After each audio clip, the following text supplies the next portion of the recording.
नमस्कार, मैं मनोज बिश्नोई और रेड प्लस न्यूज में आपका एक बार फिर से बहुत बहुत स्वागत है।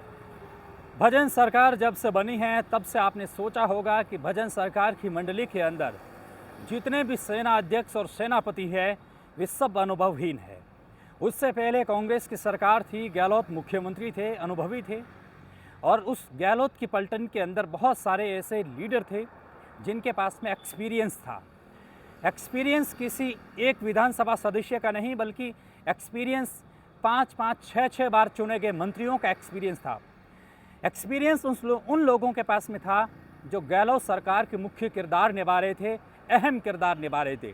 और जब से भजन सरकार बनी है आपके मन में एक सवाल टटोला होगा कि क्या गहलोत की सिपाही या कांग्रेस के सिपाही क्या भजन सरकार को टिकने देगी? टिकने देगी का मतलब ये है कि विधानसभा के अंदर जितने भी मंत्री हैं उनमें से मैक्सिमम, और मुख्यमंत्री स्वयं को ले लीजिएगा कि नए नवेले हैं, नए नवेले मुख्यमंत्री जब बजट पेश करे, वित्त मंत्री जब बजट पेश करे या फिर बजट पेश करने के दौरान जब कभी भी वाद विवाद का चीज़ हो या किसी प्रश्नोत्तरी को लेकर के हो, एक्सपीरियंस तो एक्सपीरियंस है, अनुभव साफ झलकता है अगर कोई मंत्री विधानसभा में बोलता है। लेकिन जब आप सोचिएगा कि राजस्थान के भीतर मारवाड़ का इलाका और उनके भीतर अगर देखा जाए तो बायतू से निकलने वाले हरीश चौधरी एक अनुभवी मंत्री रह चुके हैं, विधायक रह चुके हैं, पंजाब के प्रभारी रह चुके हैं कांग्रेस के और सांसद भी रह चुके हैं। अगर वे बयान दें, अगर वे विधानसभा पहुंचने के बाद में बयान दें कि बजट है वो भजन सरकार ने तो केवल एक जाति विशेष के तौर पर पेश किया गया है, राजस्थान के 36 कौम, राजस्थान के सभी बिरादरी के लोगों को लेकर के उन्होंने बजट पेश नहीं किया है, फिर आपके क्या ये गले बात उतर जाएगी? आसानी से उतर जाएगी? आप कहेंगे कि जी नहीं, ऐसा बिल्कुल हो नहीं सकता। ऐसा इसलिए नहीं हो सकता है कि ये जातिवाद की राजनीति विधानसभा के भीतर पहली बार पहुंची है। इससे पहले जातिवाद की राजनीति कहीं ना कहीं कुछ इलाकों में थी, कुछ कस्बों में थी, लेकिन जातिवाद की राजनीति विधानसभा में पहुंची है तो वो दिन दूर भी नहीं है जब वे संसद के विभिन्न पहलुओं के तौर पर गुजरती जाएगी। राजनीति की सुविधा हर एक को मिलनी चाहिए। राजनीति में हर कोई अपना वर्चस्व स्थापित करना चाहता है, लेकिन पूरी पब्लिक, पूरी राजस्थान की जनता ये सोच रही थी कि अनुभवी व्यक्ति कहीं ना कहीं जब विधानसभा में पहुंचेंगे तो शिक्षा पे बातचीत करेंगे, चिकित्सा पे बातचीत करेंगे, सड़क पे बातचीत करेंगे और पेयजल से संबंधित और हायर एजुकेशन को लेकर के बातचीत करेंगे। लेकिन जब कांग्रेस के वरिष्ठ नेता और मारवाड़ के दिग्गज कांग्रेसी नेता, पूर्व राजस्व मंत्री और कहूँगा कि वर्तमान के बायतू के विधायक जब जाति विशेष को लेकर के टिप्पणी करें तो आप सोच लीजिएगा कि ये देश और देश की राजनीति, हिंदुस्तान की राजनीति, राजस्थान और मारवाड़ की राजनीति किस दिशा की ओर जा रही है। दूसरी तरीके से जब कहिएगा कि खून से पत्र लिखे जा रहे हैं मुख्यमंत्री को कि छात्र संघ का चुनाव करवा दीजिएगा, हरीश चौधरी स्वयं कह रहे हैं कि छात्र संघ का चुनाव करा दीजिएगा, छात्र संघ अध्यक्ष का यदि चुनाव करा भी लिया जाता है तो फिर क्या सोचेंगे वे लोग जो हरीश चौधरी को आइकॉन मानते हैं। वे आने वाली जो कहूँगा कि भविष्य के राजनेता की जो पीढ़ी है, वे छात्र संघ अध्यक्ष बनने के लिए आतुर है। वे क्या सोचेंगे कि हमारे लिए बड़े जो लोग, जो हमारे आइकॉन हैं, वे विधानसभा में जाने के बाद में जातिवाद की राजनीति करते हैं। कतई आशा नहीं की जा सकती है। हरीश चौधरी पर यही आरोप नहीं, इससे पहले भी आरोप लगा। इनके ऊपर सबसे पहला आरोप लगा जब उन्होंने गहलोत सरकार के मंत्रिमंडल के समय इन्होंने हेमाराम जी को वश में रखा था। काफ़ी समय तक उन्होंने कहा कि आपको राजस्व मंत्री का पद मिलेगा और ऐन वक्त पर उनको न तो किसी तरीके का मंत्री का पद मिला और न कोई बात, वे खुद मंत्री पद ले लिए गए। वहाँ से हेमाराम चौधरी और हरीश चौधरी के बीच में हल्की सी नाराजगी बढ़ी थी, लेकिन समय रहते दोनों की बात है वो वापस बनती चली गई। दूसरी परिस्थिति जब उत्पन्न होती है जब पंजाब के कांग्रेस प्रभारी के तौर पर इनको नियुक्त कर दिया जाता है और वहाँ से जो कहूँगा कि चन्नी मुख्यमंत्री थे और वहाँ से कांग्रेस के एक बड़े लीडर कहते हैं कि ठग्स ऑफ बाड़मेर, यानी कि पैसा लेकर के टिकट का वितरण किया गया, ऐसा इन पर आरोप लगा है और इनको बाड़मेर का ठग कहा गया। एक और परिस्थिति उत्पन्न होती है जब हनुमान बेनीवाल को कहा जाता है कि इंडिया गठबंधन में आपको रहना पड़ेगा और इंडिया अलायंस के भीतर रहने के बाद में आपका ही उम्मीदवार या संयुक्त उम्मीदवार है वो बाड़मेर जैसलमेर लोकसभा सीट पर उतारा जाएगा। लेकिन ऐन वक्त पर हरीश चौधरी ने अपनी एक कहूँगा कि चतुरापन दिखाते हुए, एक चतुराई राजनीति दर्शाते हुए उन्होंने खुद हरीश चौधरी को पटकनी देते देते बचा लिए गए उमेदवार बेनीवाल को उन्होंने तोड़ लिया और वे कांग्रेस में सम्मिलित करके और हनुमान बेनीवाल और कांग्रेस के बीच में जिस तरीके से जो एक गठबंधन या फिर अलायंस के जो कहूँगा कि नियमावली के अनुरूप चलने की जो प्रक्रिया थी उसी समय स्तब्ध हो गई और स्टॉप हो गई। ये धोखे राजनेता सीख रहे हैं, ये धोखों को हनुमान बेनीवाल भूले नहीं हैं। हनुमान बेनीवाल ने हाल ही में कहा कि जिन ने पीठ के पीछे छुरा घोंपा है, आरएलपी को नष्ट करने का प्रयास किया है, उन्हें बख्शा नहीं जाएगा।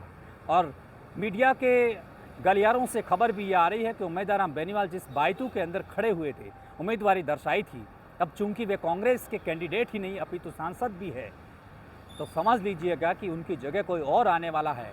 तो वो कौन आने वाला है? नाम सबसे ऊपर चल रहा है डॉक्टर रमन चौधरी, जो कि पूर्व सांसद, पूर्व विधायक कर्नल सोनाराम के बेटे हैं, जिन्होंने आरएलपी को खड़ा किया था। और अगर रमन चौधरी खड़े हो जाते हैं तो फिर हरीश चौधरी के लिए दिक्कत है, वो कम होने वाली नहीं है।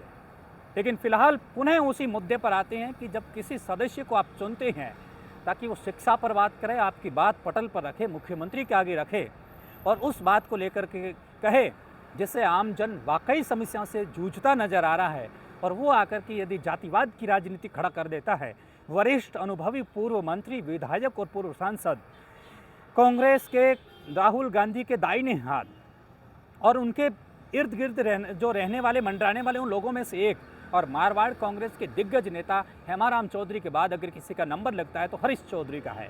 और अगर वे आकर के ऐसी राजनीति को कहेंगे या करेंगे तो भविष्य की राजनीति कौन सी गोटी खेलेगी, इसका कोई परिकल्पना नहीं कर सकते। अब आप अंदाज़ा लगाने की कोशिश कीजिएगा कि राजनेता के पास में राजनीति का मूल्यांकन भी तो होना चाहिए, शिष्टाचार भी तो होना चाहिए, सांप्रदायिक भावना भी बनी रहनी चाहिए। चुनाव जीतते वक्त तो हर कोई करता है कि अपने अपने विशेष समूह को लेकर के अपनी अपनी गोटी खेलता है, हर कोई ताश का इक्के का पत्ता डालता है, कभी राजा कभी कुछ। लेकिन जब चुनाव संपन्न हो चुके हैं, आप कह रहे हैं कि बजट है वो किसी जाति विशेष को लेकर है, तो ठीक नहीं हो सकता। सर्वदलीय बैठक हुई थी दिल्ली के अंदर, प्रधानमंत्री मोदी की अध्यक्षता में सब लोग मौजूद थे। वहाँ आरएलपी के सुप्रीमो हनुमान बेनीवाल वहाँ पहुँचते और वे कहते हैं कि महंगाई को लेकर के कदम उठाने पड़ेंगे। आप समझने की कोशिश कीजिएगा कि सर्वदलीय बैठक में अगर महंगाई, शिक्षा और चिकित्सा को लेकर के किसी ने अगर कोई मुद्दा उठाया है तो वो हनुमान बेनीवाल है। और आप समझने की कोशिश कीजिए कि विपक्ष के सबसे मजबूत नेता अगर वर्तमान के परिदृश्य में अगर देखा जाए तो हरीश चौधरी मजबूत है, लेकिन वे जातिवाद का मुद्दा उठा रहे हैं, शिक्षा की बात नहीं कर रहे हैं, वे चिकित्सा की बात नहीं कर रही हैं। किरकिरी तो उस समय भी होनी चाहिए और हो भी रही है कि जिस समय ये मुद्दा उठाते हैं पीछे से ठहाके की आवाज़ आती है कि रिफाइनरी कौन खा गया। उस समय कुछ जबान भी लड़खड़ाती है, पीछे भी देखते हैं और कुछ कविताओं के संग आगे चलती हैं। कविताओं का दौर उस समय शुरू हो गया था जब वित्त मंत्री ने अपना बजट पेश किया। बजट पढ़ने के दौरान और पढ़ने से पहले अटल बिहारी वाजपेयी की कविताओं का जिक्र इसलिए किया जाता है कि राजनीति की सूचिता बनी रहे। राजनीति की सूचिता जब हरीश चौधरी जैसे दिग्गज नेता ही अगर भंग कर दे या उनकी गरिमा को अगर नष्ट कर दे तो ये राजनीति का ऊँट किस करवट बैठेगा कोई बता नहीं सकता। उम्मीद थी कि कांग्रेस पार्टी उनका पक्ष लेंगे, लेकिन उम्मीद नहीं हुई और उम्मीद के मुताबिक नहीं होकर के उनके ऑपोजिट जाकर के प्रताप सिंह खाचरियावास ने हरीश चौधरी के बयान की निंदा की। उन्होंने कहा कि राजपूतों का जो महल है या उनकी जो गाथा है वो शौर्य का प्रतीक है, उनकी तुलना आप नहीं कर सकते। और ट्विटर पर वॉर भी है। यूनिवर्सिटी जेएनवीयू के छात्र संघ अध्यक्ष अरविंद सिंह भाटी ने एक ट्वीट के जरिए ये बताया कि जिस उम्मेद अस्पताल के अंदर जिस हरीश चौधरी का जन्म होता है वही हरीश चौधरी कहते हैं कि महलों ने क्या किया। बदले में हरेंद्र चौधरी लिखते हैं कि ये कुछ और कहानियाँ बदलने वाली है। लेकिन जो भी सिस्टम है, जो भी है, राजनीति में शिष्टाचार, राजनीति की मर्यादा, राजनीति की सूचिता बनी रहनी चाहिए। कांग्रेस पार्टी के नेताओं द्वारा ये आज ही नहीं बल्कि महीने भर पहले भी इसे भंग करने की कोशिश की थी। याद कीजिएगा उस समय को जब इंडिया अलायंस के संयुक्त उम्मीदवार और विजयी सांसद उमेदवार बेनीवाल जब धोरीमना के अंदर अपने जुलूस को निकाल रहे थे, जब अपने वो धन्यवाद सभा को जारी रख रहे थे, तो उस समय कर्नल सोनाराम और पूर्व प्रधान के बीच में तनातनी का एक खेल हुआ था। वो भी कांग्रेस के नेता है। हरीश चौधरी राजपूतों पर टिक्का टिप्पणी करके आखिरकार संदेश क्या देना चाहते हैं? क्या आज़ाद सिंह राठौर बाड़मेर से टिकट नहीं लेंगे? क्या आज़ाद सिंह राठौर राजपूत समाज से नहीं आते हैं? अगर वे आते हैं, आपने मेवाराम का तो पत्ता काट दिया, लेकिन भविष्य के अंदर यदि बाड़मेर की राजनीति को टटोलने वाला अगर कोई है तो आज़ाद सिंह राठौर है। लेकिन फिर आपके बयान गूंजते दिखाई देंगे शहर बाड़मेर के नगर के भीतर। उस समय मुँह छिपाने की आदत न पड़ जाए। इसलिए राजनीति में शिष्टाचार की परिभाषा है वो सबसे संयम, सेवा भावी अगर कहा जाए तो भजन लाल और उनके सेनापति है, सिवाय मदन दिलावर को छोड़ दिया जाए। संयम की परिभाषा किस तरीके से होती है समझने की कोशिश कीजिएगा कि के बिश्नोई का एक उदाहरण लेता हूं मैं आपको। उन्होंने कभी भी अनर्गल टिप्पणी नहीं की और आज कैबिनेट मंत्री तक का पावर है। आज वर्तमान के स्थिति के अंदर अगर देखा जाए तो भजन लाल शर्मा जो कि मुख्यमंत्री राजस्थान के सबसे अहम किरदार के तौर पर के बिश्नोई, कृष्ण कुमार बिश्नोई अपना किरदार अदा कर रहे हैं, क्योंकि उनके पास में संयम है, उनके पास में सहिष्णुता है। भैरव सिंह बेदाग जीवन यापन करके राजनीति के शिखर को छू करके अपने जीवन को कमा लिया है, क्योंकि वे राजनीति में शिष्टाचार को जानते थे। क्या नाथूराम मिर्धा, क्या महिपाल मदेरना जैसे लोग आपको मिलेंगे। हरीश चौधरी को वो पुस्तक पढ़नी चाहिए जिसमें से कई किसान नेताओं ने, कई राजनेताओं ने अपने पन्नों को टटोलते टटोलते राजस्थान की राजनीति पर राज किया है। आज के इस एपिसोड में इतना ही। विधानसभा पीछे है और विधानसभा अभी चल रही है। कैमरे के पीछे है मेरे दोस्त जैक्स। आज के इस एपिसोड में इतना ही। देखते रहिए रेड प्लस न्यूज़ की यह धुआंधार special report. Thank you so much.